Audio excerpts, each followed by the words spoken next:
ರಾಜ್ಯ ಕಾಂಗ್ರೆಸ್ನಲ್ಲಿ ಸಿಎಂ ಜಟಾಪಟಿಯ ಬಳಿಕ ಇದೀಗ ಸಚಿವ ಸ್ಥಾನಕ್ಕಾಗಿ ಸಾಕಷ್ಟು ಲಾಬಿಗಳು ಪ್ರಾರಂಭ ಆಗ್ತಿರುವಂಥದ್ದು. ಮೈಸೂರಿನ ಎನ್ಆರ್ ಕ್ಷೇತ್ರದ ಹಿರಿಯ ಶಾಸಕರಾಗಿರುವಂಥ ತನ್ವೀರ್ ಸೇಠ್ ಅವರಿಗೆ 2.5 ವರ್ಷಗಳ ಬಳಿಕ ಸಚಿವ ಸ್ಥಾನವನ್ನು ನೀಡಬೇಕು ಅನ್ನುವಂಥ ನಿಟ್ಟಿನಲ್ಲಿ ಎನ್ಆರ್ ಕ್ಷೇತ್ರದ ತನ್ವೀರ್ ಸೇಠ್ ಅಭಿಮಾನಿಗಳು ಹಾಗೂ ಅಜಿತ್ ಸೇಠ್ ಬ್ಲಾಕ್ನ ಪರಿಶಿಷ್ಟ ಜಾತಿ ವಿಭಾಗ ಮಾಜಿ ನಗರ ಪಾಲಿಕೆ ಸದಸ್ಯರು ಹಾಗೂ ಕಾಂಗ್ರೆಸ್ನ ಮುಖಂಡರುಗಳು ಪತ್ರ ಸಹಿ ಸಂಗ್ರಹವನ್ನು ಸಹ ಮಾಡ್ತಾ ಇರುವಂಥದ್ದು. ನೇರವಾಗಿ ಲೋಕಸಭೆ ವಿಪಕ್ಷ ನಾಯಕರಾಗಿರುವಂಥ ಹಾಗೂ ಕಾಂಗ್ರೆಸ್ನ ಹೈಕಮಾಂಡ್ ಆಗಿರುವಂಥ ರಾಹುಲ್ ಗಾಂಧಿ ಅವರಿಗೆ ಪತ್ರ ಚಳುವಳಿಯ ಮೂಲಕ ತಮ್ಮ ಮನವಿಯನ್ನು ಮಾಡ್ಕೊಳ್ತಾ ಇದ್ದಾರೆ. ಈ ಭಾಗದಲ್ಲಿ ಸತತವಾಗಿ 6 ಬಾರಿ ಸೋಲಿಲ್ಲದ ಸರ್ದಾರರ ರೀತಿ ಶಾಸಕರಾಗಿ ಆಯ್ಕೆಯಾಗಿದ್ದಾರೆ. ಸಿಎಂ ಸಿದ್ದರಾಮಯ್ಯ ನೇತೃತ್ವದ ಈ ಒಂದು ಸರ್ಕಾರದಲ್ಲಿ ಅವರಿಗೆ ಸಚಿವ ಸ್ಥಾನ ಸಿಕ್ಕಿಲ್ಲ. 2.5 ವರ್ಷಗಳ ಬಳಿಕವಾದರೂ ಸದ್ಯಕ್ಕೆ ಮೈಸೂರು ಭಾಗದಲ್ಲಿರುವಂಥ ಏಕೈಕ ಮುಸ್ಲಿಂ ಶಾಸಕರಾಗಿರುವಂಥ ತನ್ವೀರ್ ಸೇಠ್ ಅವರಿಗೆ ಸಚಿವ ಸ್ಥಾನವನ್ನು ನೀಡಬೇಕು ಅನ್ನುವಂಥ ನಿಟ್ಟಿನಲ್ಲಿ AICC ಅಧ್ಯಕ್ಷರಾಗಿರುವಂಥ ಮಲ್ಲಿಕಾರ್ಜುನ ಖರ್ಗೆ ಹಾಗೂ ಕಾಂಗ್ರೆಸ್ನ ಹೈಕಮಾಂಡ್ ಆಗಿರುವಂಥ ರಾಹುಲ್ ಗಾಂಧಿ ಅವರಿಗೆ ಪತ್ರ ಚಳುವಳಿಯನ್ನು ಸಹ ಮಾಡ್ತಾ ಇದ್ದಾರೆ. ಆ ಮೂಲಕ ತಮ್ಮ ಅಭಿಪ್ರಾಯಗಳನ್ನು ವ್ಯಕ್ತಪಡಿಸಲಿಕ್ಕೆ ಸಾಕಷ್ಟು ಅಭಿಮಾನಿಗಳು ಇಲ್ಲಿ ಮುಂದಾಗ್ತಾ ಇದ್ದಾರೆ. ಕೆಲವೊಂದಷ್ಟು ಅಭಿಮಾನಿಗಳನ್ನ ಮಾತನಾಡಲಿಕ್ಕೆ ನಾನು ಮುಂದಾಗ್ತೇನೆ. ಸರ್, ಏನು ತನ್ವೀರ್ ಸೇಠ್ ಅವರಿಗೆ ಸಚಿವ ಸ್ಥಾನ ಕೊಡಬೇಕು ಅನ್ನುವಂಥ ನಿಟ್ಟಿನಲ್ಲಿ ಸಹಿ ಸಂಗ್ರಹ ಅಭಿಯಾನ ನಡೀತಾ ಇದೆ, ಪತ್ರ ಚಳುವಳಿ ಮೂಲಕ ಯಾವ ರೀತಿ ಅಂತ? ನಮಸ್ಕಾರ.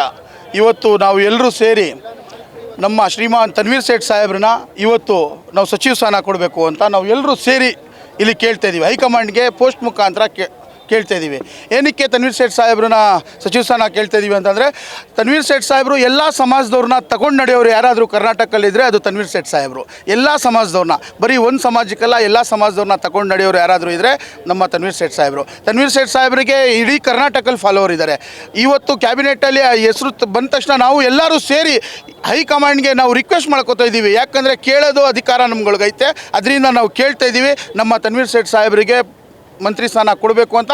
ಅದು ಕೊಡೋಗಂಟ ನಾವು ಎಲ್ಲರೂ ಸೇರಿ ನಾವು ಹೈಕಮಾಂಡ್ಗೆ ಈ ಥರ ರಿಕ್ವೆಸ್ಟ್ ಮಾಡ್ತಾ ಇರ್ತೀವಿ. ನಮ್ಮ ಹೋರಾಟ ಇದ್ದೇ ಇರ್ತದೆ ಅಂತ ಹೇಳಕ್ಕೆ ಇಷ್ಟಪಡ್ತೀವಿ. ನವೆಂಬರ್ ತಿಂಗಳಲ್ಲಿ ಸಚಿವ ಸಂಪುಟ ಪುನರ್ರಚನೆ ಅನ್ನುವಂಥ ಮಾತುಗಳು ಕೇಳಿಬರ್ತಿದೆ, ಆಗುತ್ತೆ ಅಂತ ವಿಶ್ವಾಸ ಇದೆ ಸರ್? ಖಂಡಿತ. ಇವತ್ತಿನ ವಿದ್ಯಮಾನಗಳನ್ನು ನಾವು ನೋಡ್ತಾ ಇದ್ದಾಗ ಸಚಿವ ಸಂಪುಟ ವಿಸ್ತರಣೆ ಮತ್ತು ಪುನರ್ರಚನೆ ಆಗೇ ಆಗುತ್ತೆ. ಸೊ ಆಗುವಂಥ ಸಂದರ್ಭದಲ್ಲಿ ತನ್ವೀರ್ ಸೇಠ್ ಅವರಿಗೆ ಮನ್ನಣೆ ನೀಡಬೇಕಾಗಿದೆ. ತನ್ವೀರ್ ಸೇಠ್ ಅಂತಂದರೆ ಅದು ಸ್ವಾಭಿಮಾನದ ಸಂಕೇತ. ತನ್ವೀರ್ ಸೇಠ್ ಅವರು ಯಾರ ಹತ್ರನೂ ಕೂಡ ಹೋಗಿ ನನಗೆ ಮಂತ್ರಿ ಸ್ಥಾನ ಕೊಡಿ ಅಂತ ಹೇಳಿ ಅವರು ಅಡ್ಗಾಲು ಬೀಳಲ್ಲ. ಅವರು ಏನು ನೋಡಿ ಕೊಡಬೇಕಾಗಿದೆ, ಅವರ ಸೇವೆ, ಅವರ ಹಿರಿತನ ಪಕ್ಷಕ್ಕೆ ಬೇಕಾಗಿದೆ. ಅವರ ಒಂದು ಸರಳತೆ, ಪ್ರತಿಯೊಬ್ಬ ಕಾರ್ಯಕರ್ತರ ಜೊತೆಯೂ ಕೂಡ ಅವರು ಸರಳತೆಯಿಂದ ವಿಶ್ವಾಸದಿಂದ ಮುನ್ನಡೆಯುವಂಥದ್ದು. ಕ್ಷೇತ್ರದ ಅಭಿವೃದ್ಧಿ ಬಗ್ಗೆ ನರಸಿಂಹರಾಜ ಕ್ಷೇತ್ರ ಆಯ್ತುಕೊಂಡು 10-15 ವರ್ಷಗಳ ಹಿಂದೆ ಯಾವ ರೀತಿ ಇತ್ತು, ಇವತ್ತೊಂದು ದಿನ ಪ್ರತಿಯೊಂದು ಏರಿಯಾದಲ್ಲೂ ಕೂಡ ಸುಸಜ್ಜಿತವಾದ ರಸ್ತೆಗಳು ನಿರ್ಮಾಣವಾಗಿದೆ, ಒಳಚರಂಡಿ ವ್ಯವಸ್ಥೆ ಆಗಿದೆ. ಕುಡಿಯೋ ನೀರು, ಮೊದಲು ಕುಡಿಯೋ ನೀರಿಗೆ ಟ್ಯಾಂಕರ್ ಕಾಯ್ಕೊಂಡು ನಿಂತ್ಕೋಬೇಕಾಯಿತು ಜನ ಸಾಮಾನ್ಯರು. ಇವತ್ತಿನ ದಿನ ಅವ್ರವ್ರ ಮನೆಗೆ ನೀರು ಬರುವಂಥ ಸೌಲಭ್ಯ ಸಿಗಿದೆ. ಮತ್ತು ಬೀದಿ ದೀಪಗಳು, ಮೊದಲು ಬೀದಿ ದೀಪಗಳು ಒಂದು ಫೋಲ್ಗಳು, ಮರದ ಫೋಲ್ಗಳು ಹಾಕೊಂಡು ಲೈಟ್ ಹಾಕೊಳ್ತಾರೆ. ಇವತ್ತು ಪ್ರತಿಯೊಂದು ಮನೆಗೂ ಕೂಡ, ಬೀದಿಗೂ ಕೂಡ ಫೋಲ್ ಮುಖಾಂತರ ವಿದ್ಯುತ್ ಶಕ್ತಿ ಸೌಲಭ್ಯವನ್ನು ದೊರಕಿಸಿಕೊಟ್ಟಿದೆ. ಇವೆಲ್ಲ ಕಾರಣಗಳಿಂದ ಅವರಿಗೆ ಖಂಡಿತವಾಗಿಯೂ ಮಂತ್ರಿ ಸ್ಥಾನ ನೀಡಲೇಬೇಕು ಅಂತ ಕೇಳ್ತಾ ಇದ್ದೀವಿ. ಸ್ವತಃ ತನ್ವೀರ್ ಸೇಠ್ ಅವರೇ, ನಾನು ಸಚಿವ ಸ್ಥಾನದ ಆಕಾಂಕ್ಷಿ ಅನ್ನುವಂಥ ನಿಟ್ಟಿನಲ್ಲಿ ನಾನೇನು ಸನ್ಯಾಸಿ ಅಲ್ಲ, ಆದರೆ ಸ್ಥಾನಮಾನ ಕೊಡುವಂಥದ್ದು ಹೈಕಮಾಂಡ್ಗೆ ಬಿಟ್ಟ ವಿಚಾರ ಅನ್ನುವಂಥ ಹೇಳಿಕೆ ನೀಡಿದ್ದಾರೆ. ಖಂಡಿತ ಎಸ್, ಪ್ರತಿಯೊಬ್ಬ ಜನಪ್ರತಿನಿಧಿ ಕೂಡ ಕೆಲಸ ಮಾಡ್ತಕ್ಕಂಥ ಆಕಾಂಕ್ಷೆ ಇರುತ್ತೆ. ಅದ್ರ ಜೊತೆಯಲ್ಲೇ ಒಂದು ಅಧಿಕಾರ ಸಿಕ್ಕಿದಾಗ ಇನ್ನು ಹೆಚ್ಚಿನ ಜನಸೇವೆ ಮಾಡ್ಬೋದು ಅಂತಕ್ಕಂಥ ಆಸೆ ಇರುತ್ತೆ.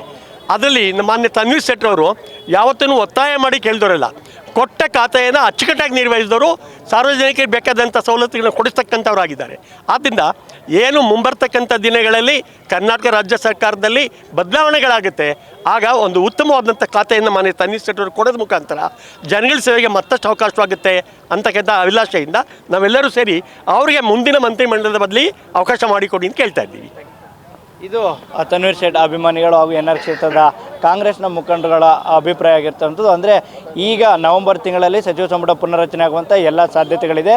ಈ ಸಂದರ್ಭದಲ್ಲಿ ಸಿದ್ದರಾಮಯ್ಯ ನೇತೃತ್ವದ ಸಚಿವ ಸಂಪುಟ ಸಭೆಯಲ್ಲಿ ತನ್ವೀರ್ ಸೇಠ್ ಅವರು ಸಚಿವರಾಗಿ ಕೆಲಸ ಮಾಡಲಿಕ್ಕೆ ಅವಕಾಶವನ್ನು ಮಾಡಿಕೊಡ್ಬೇಕು ಅನ್ನುವಂಥ ಒತ್ತಾಯವನ್ನು ಮಾಡ್ತಿರುವಂಥದ್ದು. ಕ್ಯಾಮ್ರಾಮನ್ ಸಂಜಯ್ ಜೊತೆ ಅನಿಲ್ ರಾಜೇಶ್, ಪ್ರಜಾನುಡಿ, ಮೈಸೂರು.